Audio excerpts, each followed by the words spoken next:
পেছন দিকটা কি সুন্দর ভিউটা লাগছে এইদিকে। আর এইদিকে এরকম মানে বড় বড় গর্ত খুঁড়ে রেখেছে মানে। গুড আফটারনুন, দুপুর বাজে ওই অ্যারাউন্ড 2টো। আজকে লেট হয়ে গেল। আজকে ভেবেছিলাম যে একটু তাড়াতাড়ি বেরোবো, 2টো না, ইনফ্যাক্ট 2টো বেশি বাজে। ভেবেছিলাম একটু তাড়াতাড়ি বেরোবো, একটু পাহাড় একটু ওই ঝালং বিন্দু ওইদিকে যাবো। ওদিকে গিয়েও খুব ঘন ডেন্স ফরেস্ট আছে, অনেকটা লম্বা ফরেস্ট আছে একদম ভুটান বর্ডারের পাশ দিয়ে। বাট হলো না এখন। যাই হোক, সবাই তো রেডি হচ্ছে তাড়াহুড়ো করে স্নান ফান করে। বাচ্চা দুটোর তো অনেকক্ষণ আগে খাওয়া হয়ে গিয়েছে, আমারই স্নান করা বাকি আছে। বাথরুম খালি হলে আমি এই যা স্নান করে তারপর বেরোবো ঝালং বিন্দুর উদ্দেশ্যে। বাট জানি না কতটা ইয়ে হবে, মানে পৌঁছতে তো পারবো অফকোর্স, কিন্তু দিনে আলো না পৌঁছলে আর কি আমি ক্যাপচার করবো ভিডিওতে।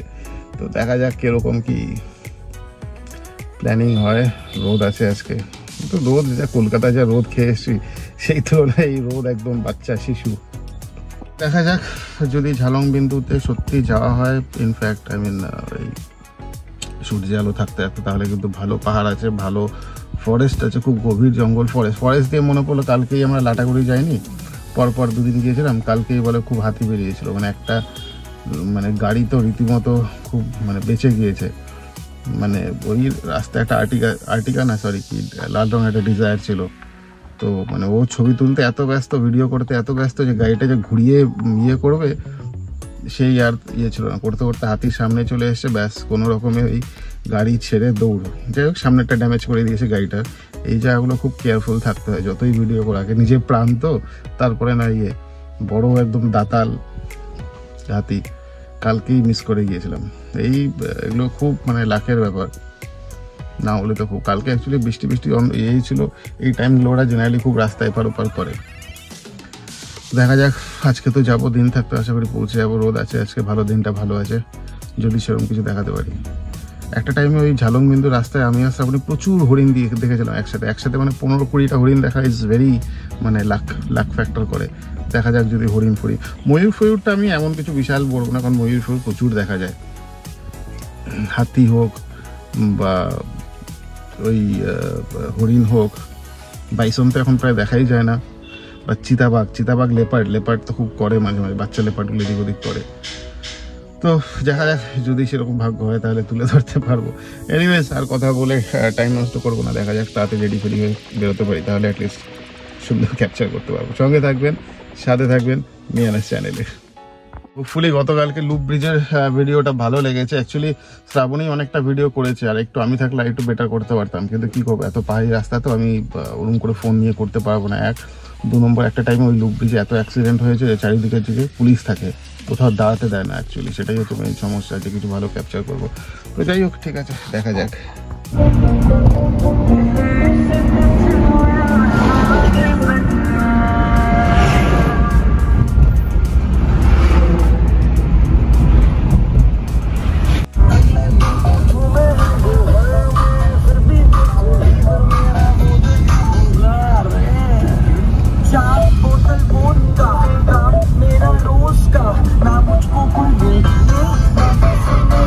দিকে গাড়িটা দেখেন, এগুলো হচ্ছে জঙ্গল সাফারির গাড়ি।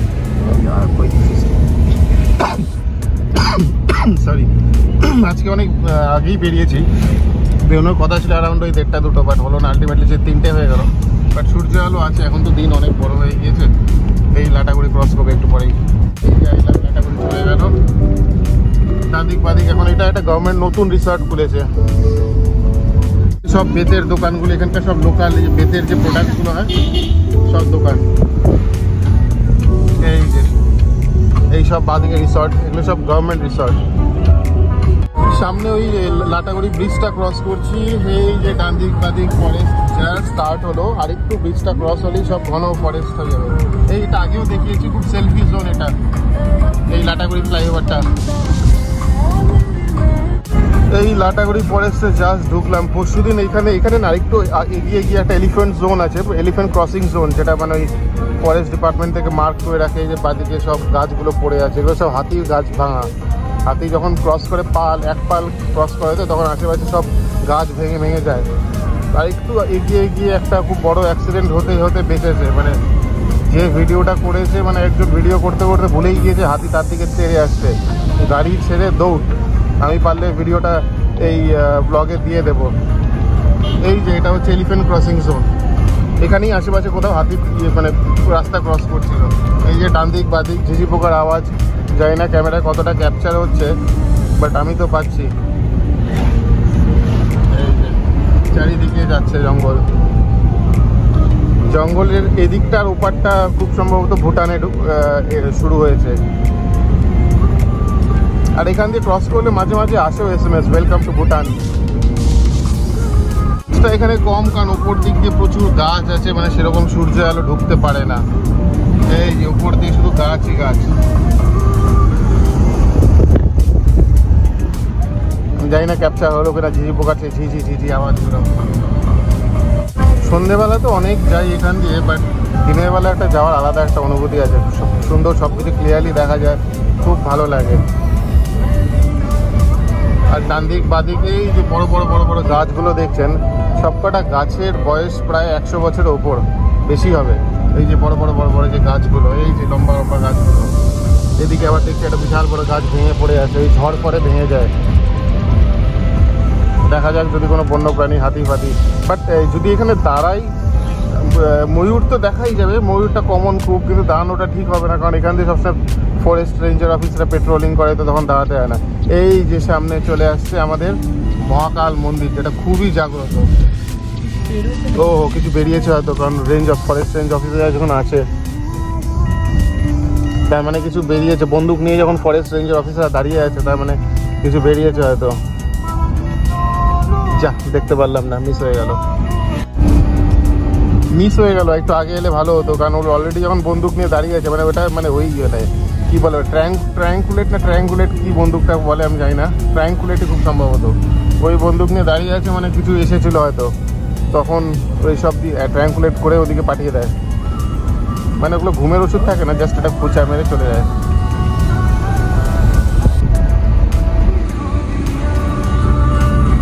খুব সুন্দর লাগছে। আমরা এখন যাব হচ্ছে ঝালং বিন্দু। ওখানে আরও ডেন্স ফরেস্ট, এর থেকেও বেশি ডেন্স ফরেস্ট, আর এত গাড়ি ঘোড়াও নেই ওদিকে। তারপরে ফরেস্ট কমপ্লিট করে উঠবো আমরা পাহাড়ে, সেটাও অনেক বড় উঁচু পাহাড়। সেই পাহাড়ে আবার নেটওয়ার্ক চলে যায়, এত পাহাড়, ডেন্স পাহাড়, খাড়া পাহাড় ইনফ্যাক্ট। আর পাহাড়ের ওদিকে ভুটান, খুব সুন্দর জায়গা। দেখা যাক, তাড়াতাড়ি তো গাড়ি চালাচ্ছি, যেতে পারি কিনা। লাটাগুড়ি একটু জাস্ট ফরেস্টটা শেষ হচ্ছে, আর ডান দিকে হচ্ছে ওদের রেঞ্জারদের অফিস, মানে ফরেস্ট ডিপার্টমেন্টের অফিস। লাটাগুড়ি বাজারেও আছে অফিসটা, কিন্তু সেখান থেকে শুধু ওই সাফারি বুকিং হয়। এই যে এখান থেকেও সাফারি শুরু হয়, এই যে দেখতে পাচ্ছেন সব সাফারি গাড়িগুলো দাঁড়িয়ে আছে। এই যে এখানে আজকে তো পুলিশ কেন? পুলিশ তো না, এরা সব পুলিশেরই তো গাড়ি, ঠিক আছে। এইগুলো বাঁদিকে চা বাগান, আমার বাঁদিকে, ডান দিকে সব দেখছেন লাইন করে, এগুলো গুডরিকের চা বাগান, খুব সুন্দর করে মেনটেন হয়।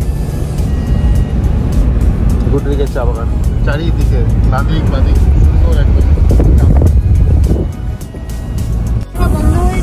এই এখন টিয়াপন দিয়ে ক্রস করছি, চারিদিকে টিয়াপনের ওদিকেও ভালো ভালো রিসর্ট কয়েকটা নতুন খুলেছে, রেস্ট্রোবার প্লাস আরও কিছু কিছু টুকটাক খুব সুন্দর খুলেছে টিয়াপন। এই জায়গাটায় নেই, ওই দিকটায় করা আছে। এই যে টিয়াপনের উপর দিয়ে যাচ্ছি, দেখে মনে হচ্ছে অন্ধকার, সন্ধ্যে নেমে গেছে, কিন্তু অ্যাকচুয়ালি না, উপরে এত গাছ যে ঠিকঠাক সূর্যের আলো ঢোকে না ভেতরে। এদিকে কিন্তু এই বনটায় সেরকম নেই, মানে কোনো বন্য প্রাণী বা সেরকম কিছু নেই। ময়ূর টয়ূর থাকতে পারে, কমন ব্যাপার। তো এই টিয়াপন, তোমার সামনে এত গাড়ি কেউ এসেছে মনে হয়, কোনো পলিটিশিয়ান করেছে। ওদিকেও দেখলাম সব নীলবাতিওয়ালা গাড়ি, টুরিস্ট গাড়িও হতে পারে, কারণ এখন তো ছুটির সময়, চারিদিকের গাড়ি এখন না, এগুলো সব টুরিস্ট গাড়ি।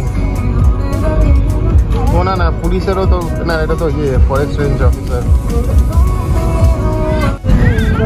Welcome to Chapramari forest. এটা হচ্ছে ডান দিক বাদিক ফরেস্টটা যা স্টার্ট হলো, এই বাদিকে চাপড়ামারি ফরেস্ট। এই ফরেস্টটা অ্যাকচুয়ালি লাটাগুড়ি ফরেস্ট, মানে গরুমেলা বেল্টে সবচেয়ে ঘন ফরেস্ট এটা। এই ডান দিক দিয়েও ফরেস্ট, বা দিক দিয়েও ফরেস্ট। এটা তো রাস্তার ধার দিয়ে আমরা ফরেস্টের ভেতরে ঢুকবো, যেখান দিয়ে আমরা ওই ঝালং বিন্দু রাস্তাটায় যাবো, সেটা পাহাড়ের উপরে উঠবো। এই যে ডান দিক বাদিক ফরেস্ট, এটা খুব ঘন ফরেস্ট। এটা এই রাস্তাটা সোজা চলে যাচ্ছে হচ্ছে, এই যে প্রচুর কাঠের লগ, সোজা ভুটানে চলে যাচ্ছে। মানে একটা টাইপ ঘন্টা দুয়েক লাগবে হয়তো, ভুটানে চলে যাচ্ছে আলিপুরদুয়ার হয়ে। আমরা যাব হচ্ছে বাঁ দিকে, এই হচ্ছে চারিদিকে ঘন ফরেস্ট শুরু হচ্ছে। আমি এটা একটু জুম করে দেখাই। প্রত্যেক কটা খুব সুন্দর সুন্দর জায়গা। চাপড়ামারি ফরেস্ট, এটা তো বিএসএফ ক্যাম্প, কুমাই আছে, তারপরে ঝালং বিন্দু, জলঢাকা, এগুলো একদম খুব খাড়া পাহাড়, খুব খাড়া পাহাড়। দেখা যাক কত দূর যাওয়া যাক। আমরা এই ফরেস্টে ঢুকছি, এখান দিয়েও সাফারি হয়, কিন্তু এই রাস্তাটা একদম ফাঁকা থাকে, খুবই ফাঁকা থাকে, কারণ এই রাস্তাটা 7-8 কিলোমিটার শুধু ড্রাইভ করবো, খুব কম গাড়ি দেখবো এখান থেকে যাওয়া আসা করছে। দেখলে ওই মিলিটারি গাড়ি দেখবো, সামনে যেরকম একটা মিলিটারি গাড়ি আসছে। দুদিকেই খুব ঘন ফরেস্ট, যত যাবো আর ঘন ফরেস্ট হবে, একদম বসতি নেই এদিকে আশেপাশে। এই যে একটা রেল গেট দেখছেন, চারিদিকে ঘন জঙ্গল। ওইদিকে দেখুন রেলের যে সে গেটম্যানরা থাকে তারা উপরে, নিচে না। এই লাইনে একটা টাইমে প্রচুর হাতি মারা যেত, মানে আসামের গাড়ি ট্রেনগুলো যেত, তারপরে থেকে তো নিয়ম করে দিয়েছে 10 কিলোমিটার স্পিডে শুধু ট্রেনগুলো যাবে। আর হাতি যতক্ষণ দাঁড়িয়ে থাকবে, কোনো হর্ন টর্ন মারবে না, ট্রেনও চুপচাপ দাঁড়িয়ে থাকবে। এই যে জানি না আওয়াজ আসছে কি না, কিন্তু ময়ূরের ডাক কিন্তু খুব পাচ্ছি আমি চারিদিকে। খুব ডেন্স ফরেস্ট। আস্তে আস্তে আস্তে আস্তে আস্তে আস্তে আস্তে যাচ্ছে ট্রেন, কারণ একটা টাইমে মালগাড়ি যাচ্ছে, একটা টাইমে অনেক হাতি মানে কাটা পড়ছে এই রেল লাইনের। আসামটাকে কানেক্ট করছে এই লাইনটা। আস্তে আস্তে আস্তে আস্তে যাবে। চারিদিকে দেখতে পাচ্ছেন একেবারে ঘন ফরেস্ট। মজাটা তখন হবে যখন সন্ধ্যেবেলার দিকে, সন্ধ্যে না, সূর্য ডোবার পর ফিরবো, অন্ধকার চারিদিকে, একটা লোকও থাকবে না। দেখুন গাছগুলো কত বড় বড় লম্বা, এটা এখন অভয়ারণ্য, খুব ডেন্স ফরেস্ট এগুলো। ফরেস্ট শেষ হলে ছোট ছোট ছোট ছোট সব বাড়ি, কাঠের বাড়ি, খুব সুন্দর। আরও সামনে ফরেস্ট আছে, এই জাস্ট কয়েকটা বাড়ি আছে, তারপরে আবার লম্বা ফরেস্ট। বিএসএফ ক্যাম্পগুলো এখান থেকে শুরু হচ্ছে।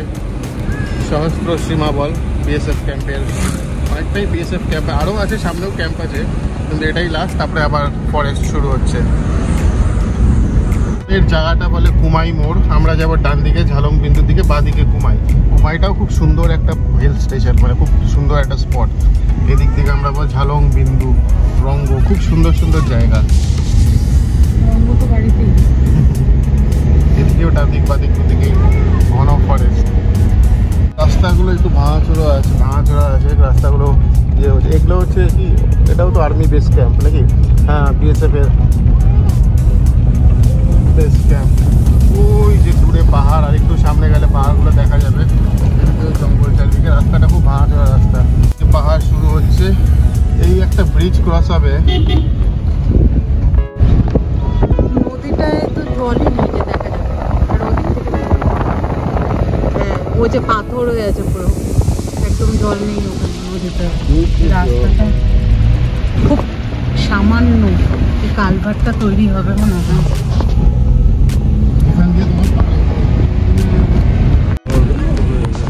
সব পাহাড়, এখানে ধস নেমেছিল নাকি পাহাড় কেটে কেটে চওড়া করছে রাস্তা, এখানে প্রায় 2 বছর পর এদিকে এলাম।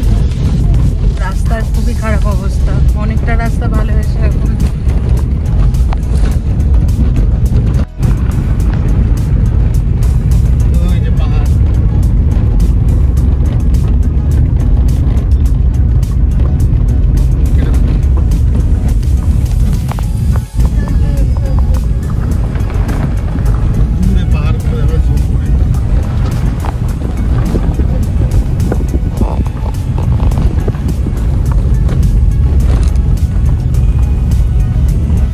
যাবো ভেবেছিলাম ঝালং অবধি, কিন্তু যাওয়ার হলো না, ফিরে যাচ্ছি। রাস্তার অবস্থা প্রচণ্ড খারাপ, আর এই জায়গার টার্নগুলো এত খারাপ, চাকা মানে স্পিড কেটে যাচ্ছে ফালতু। এখন 5:30 মতন বাজে, একটু করে অন্ধকার হয়ে যাবে। পাহাড়ি এরিয়ায় একটু তাড়াতাড়ি অন্ধকার হয়, তো রিস্ক নিয়ে লাভ নেই। পুরো ফ্যামিলি সব এইভাবে যাওয়াটা কোনো, এই যে সব ছোট ছোট পাথর, অনেকটা রাস্তা ভালো হয়েছে, এরকম অবস্থা হবে। সেই জন্য এখান থেকে ফিরে যাচ্ছি। যাবো হচ্ছে এখন পাপুরখেতি বলে একটা জায়গা, ওখানকার, ওটাও অনেক হাই, কিন্তু রাস্তা খুব ভালো ওটার। এই যে পুরোটা রাস্তা সামনে এইটুকুন চওড়া রেখেছে, ডান দিকে পাহাড়, আর এইদিকে এরকম মানে বড় বড় গর্ত খুঁড়ে রেখেছে, মানে অন্ধকারে এই রাস্তা দিয়ে ফেরা মানে সাংঘাতিক। এই যে গাড়ি একদম পাহাড়ের গা ঘেঁষে, মানে পাহাড় কেটেছে, এখানে গা ঘেঁষে যেতে হচ্ছে। মনে হয় রাস্তা চওড়া হবে সেই জন্য এরকম খুঁড়ে রেখেছে, কিন্তু খুব সাংঘাতিক অবস্থা এখানকার রাস্তার। ওই যে নিচ থেকে আমরা এতখানি নিচের থেকে আমরা এতখানি ওপরে উঠেছিলাম, কিন্তু রাস্তার অবস্থা দেখে আর ওই যে নিচে যে দেখা যাচ্ছে ছোট ছোট ঘর বাড়িগুলো, আমরা ওই রাস্তা দিয়ে এসেছি, এতখানি ওপরে উঠেছিলাম। এই যে চারপাশে ভিউটা, রাস্তার প্রচন্ড অবস্থা খারাপ। মানে আমরা আগে জানলে এই রাস্তায় ঢুকতামই না, অন্যদিকে চলে যেতাম। আর আমাদের যাওয়ার কথা ছিল ওই যে ওখানে যে হালকা হালকা সাদা রঙের দেখা যাচ্ছে, ওটা হচ্ছে তিস্তা নদী, নদীর চরটা, ওখানে আমাদের যাওয়ার কথা ছিল, এই পাহাড় ঘুরে ঘুরে ঘুরে ঘুরে, কিন্তু সেটা তো আর যাওয়া হলো না। ওই তো তোরসা,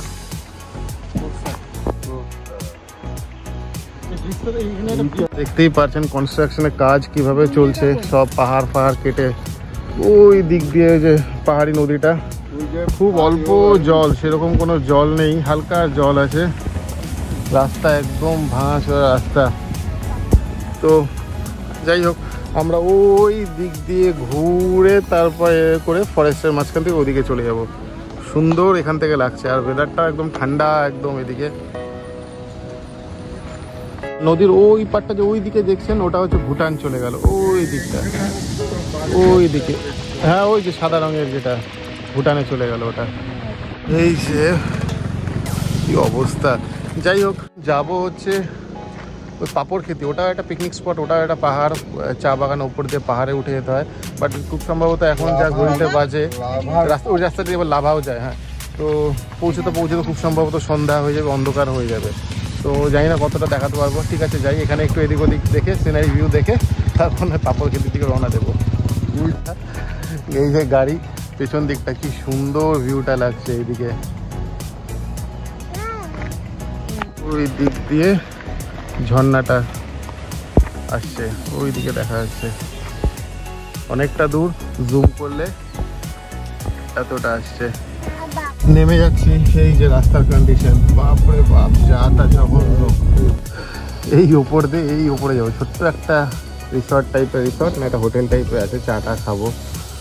চারিদিকে তো অন্ধকার, ওদিক দিয়ে সব পাহাড়ি নদী গিয়েছে, আর এখন তো দেখাতে পারবো না, কিন্তু এই জিনিসটাই যা সুন্দর লাগলো দেখানোর মতন। সিঁড়ি দিয়ে ওই উপরে গিয়ে উঠবো, আমরা বসবো।